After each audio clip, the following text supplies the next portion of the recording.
Hello everyone. इस series में हम जो अपने नेट के अकॉर्डिंग सिलेबस वाइज टॉपिक्स है वो सारे देखेंगे, एक एक करके मेन पॉइंट। जिससे ये सबसे पहले जियोमॉर्फोलॉजी आता है, उसमें हमारा पहला टॉपिक दे रखा है कॉन्टिनेंटल ड्रिफ्ट। तो हम उसके मेन पॉइंट्स देख लेते हैं। इसमें एक पहले तो थ्योरी आ जाएगी, फिर स्टेज, फिर उनके जो फोर्स रिस्पॉन्सिबल थे, फिर एविडेंस, फिर उसकी जो आलोचना की गई, फिर कंक्लूजन। और इस साथ साथ हिंदी में भी नोट्स दे रखे हैं, ये आप टेलीग्राम से डाउनलोड कर सकते हैं। ये वैगनार ने दी थी थ्योरी 1915 में, और उसने बताया था कि जो पहले सारी जो सुपर कॉन्टिनेंट था, जब ये टूटते नहीं थे, सारे कॉन्टिनेंट फॉर्म नहीं हुए थे। देखो जैसे इन्होंने ये 4 स्टेज में बता रखा है। पहले 2 to 5 million year ago Pangaea था पूरा एक, फिर 150 मिलियन ईयर अगो ये गोंडवाना और लोरेशिया में हो गया 2 पार्ट में डिवाइड। फिर ये 100 मिलियन ईयर अगो जो है ये छोटे छोटे कॉन्टिनेंट्स बन गए।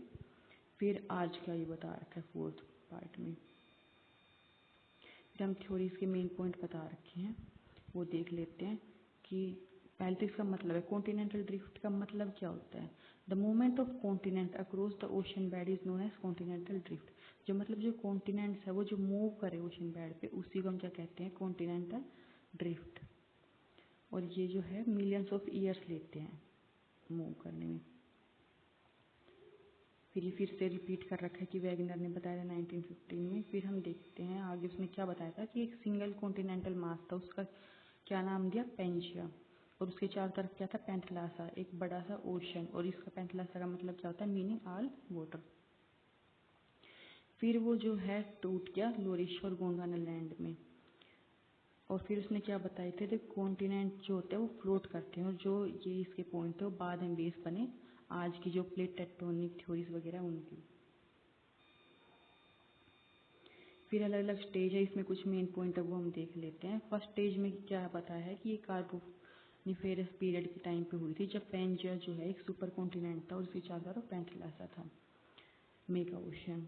फिर सेकंड स्टेज जो है वो 200 मिलियन ईयर वो हुई थी जुरासिक पीरियड के टाइम पे, तब पेंजिया जो है वो टूटना स्टार्ट हो गया, लोरेशिया और गोंडवाना लैंड में डिवाइड हो गया वो। फिर थर्ड स्टेज जब टेथिस सी जो है वो बीच में बन गया, लोरेशिया और गोंडवाना लैंड के बीच में, जब उसमें पानी भर गया मेसोजोइक टाइम पे। फिर है फोर्थ स्टेज, ये 100 मिलियन ईयर अगो की है, जब नॉर्थ और साउथ अमेरिका ड्रिफ्ट हो गए वेस्टवर्ड, और उसकी वजह से क्या हो गया, अटलांटिक ओशन बना और रॉकीज और एंडीज बनने स्टार्ट हो गए वेस्टवर्ड ड्रिफ्ट के कारण। फिर फिफ्थ में जो है माउंटेन बिल्डिंग एक्टिविटी स्टार्ट हो गई थी। फिर हम फोर्स देख लेते हैं। दो मेन फोर्स है, दो फैक्टर बताए हुए हैं जिनके कारण ये हुआ था। एक तो इक्वेटरवार्ड जो इनकी मूवमेंट है वो है ग्रेविटेशनल फोर्स, पोल फ्लिंग। जो हमारा जो प्लेनेट है वो एकदम परफेक्ट राउंड नहीं है, तो उसकी वजह से जो इक्वेटर बल्ज हो रखा है उसकी वजह से बता रखा है। और फिर ये नोट एक दे रखा है, pole fling force is caused by increase in centrifugal force from the poles toward the equator. जो वो फोर्स पड़ता है पोल से इक्वेटर की तरफ गोल घूमने पे, उसकी वजह से। और westward due to tidal current. फिर एविडेंस दे रखे हैं जो सपोर्ट करते हैं। एक तो मैचिंग कॉन्टिनेंट, ये तो सबको याद रहता है, जैसे कि साउथ अमेरिका जो है वो अफ्रीका में फिट हो जाता है, जिग्सो फिट हम जिसको कहते हैं। और सेकंड है जो अफ्रीका, मेडागास्कर और जो हमारे इंडिया की ईस्ट कोस्ट है वो भी आपस में फिट हो जाती है।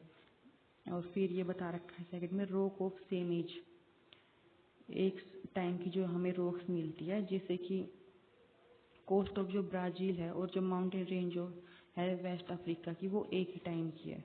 जब वो हम उनकी डेटिंग टेक्निक से हम उनकी टाइम का पता लगाते हैं तो।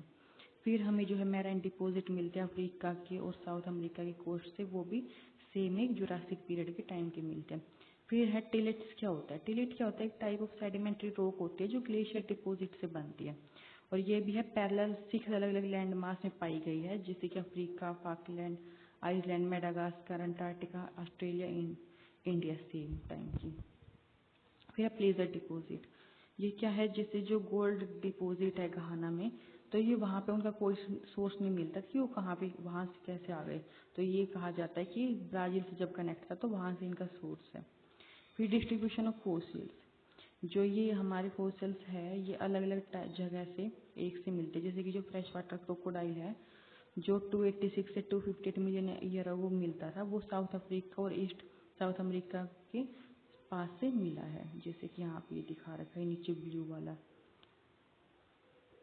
ये और भी दिखा रखे कहाँ कहाँ से ये एक से एक जगह से मिले थे, किस टाइम के, सेम टाइम पीरियड के। फिर अब इसकी आलोचना की गई है कि उसने बताया था जो बायोएंसी, टाइडल करंट और ग्रेविटी, इन सब की वजह से वो मूव हुए थे, और लेकिन इतना उसमें दम नहीं है कि वो इतने बड़े मास को इतनी दूर तक सरका सके।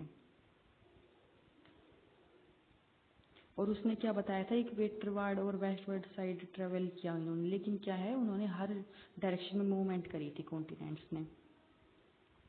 और वो ये भी नहीं बता पाया कि उस टाइम पे ही जो एक पर्टिकुलर टाइम है, उस टाइम पे ही क्यों मूवमेंट स्टार्ट हुई, उससे पहले क्यों नहीं हुई। और उसने ओशंस के बारे में इतना ज़्यादा नहीं बताया, कॉन्टिनेंट की ही मूवमेंट के बारे में बता दिया।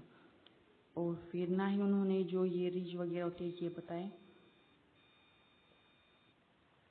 वैसे कह तो सकते हैं कि ये बस फेल हो गई, लेकिन हम कंक्लूजन में अब क्या कहेंगे, जो उसने बेस दिया, जो अब आज की हमारी जो थ्योरीज है उसके लिए बहुत ही इम्पोर्टेंट बेस ऐसे प्रूफ हुई है।